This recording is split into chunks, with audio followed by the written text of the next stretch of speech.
directing their anger at the president and his policies way more than the Republican Party.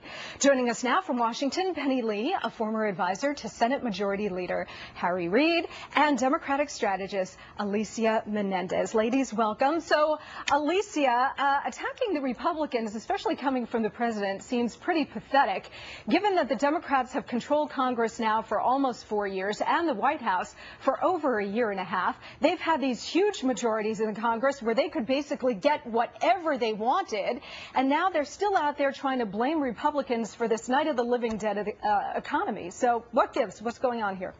Well, you want to talk about arrogant leadership. I think part of what President Obama is trying to get at is the fact that the Republicans we see were, clearly going to win some seats this November. How many remains unclear. Are a lot of the same Republicans who got us in trouble, over the course of the last 10 years, where we saw declining wages and household incomes, where we saw our economy being driven into a ditch. And a lot of them, this is my favorite, talk about the deficit. And not a single Republican actually has a plan that reduces the deficit in the course of the next 10 years. So I think he's absolutely right to go after them.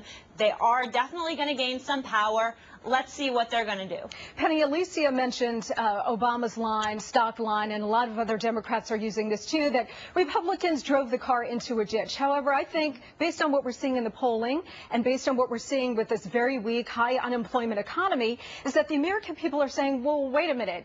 Okay, so let's even stipulate that the Republicans took the car in the ditch. That doesn't give the Democrats an excuse to take it off the cliff, Thelma and Louise like. And that's what the American people are saying, Penny. Look, it is a toxic atmosphere out there right now. I mean, people are just angry. They're angry at both parties. They're angry at institutions. They're angry at government.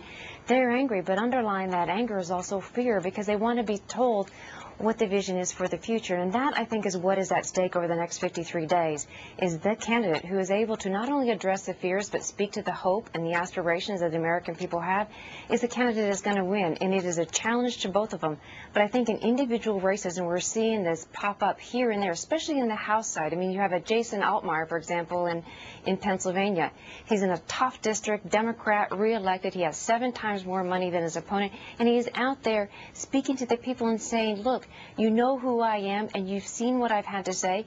I have voted against certain things, but I have a vision for the future, and so he's actually leading. So there is still some bright spots out there for the Democratic Party, and I think if we can continue to articulate that message of the differentials, we have a really winning shot. But Alicia, it does seem that this particular election is about the Democrats. This is a referendum on President Obama's leadership, as well as the Democratic congressional leadership's tenure for the last almost 2 years now. And so when Democrats go out there and try to make this about the Republicans, that message is falling flat, because most of the American people are saying, look, we're glad that the Republican Party has been the party of no. No to bigger government, no to Obamacare, no to this out-of-control spending and exploding deficits. They're glad that the GOP has been this bulwark against what the Democrats have wanted.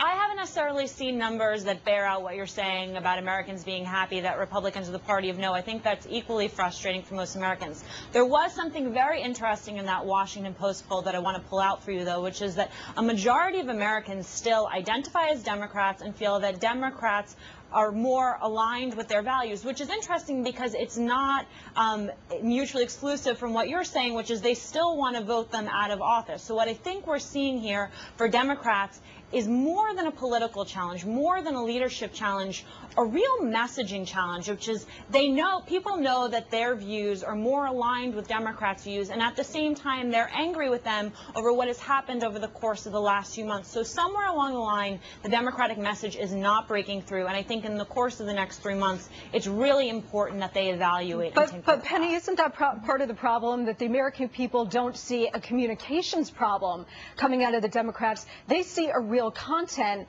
and ideology problem, that this is still a center-right country, and they feel that the country has been hijacked by a very tiny far-left minority.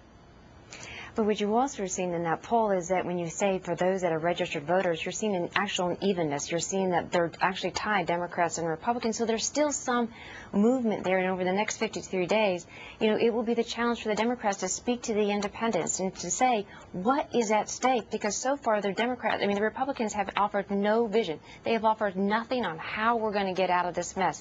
So Democrats have a challenge as to explain exactly how it is they're doing. Look, when we came into office, 750,000 jobs were being lost a month. And now we are starting to see some gains come forward. Is it enough? Is it fast enough? No. People are frustrated. But we are on the right path.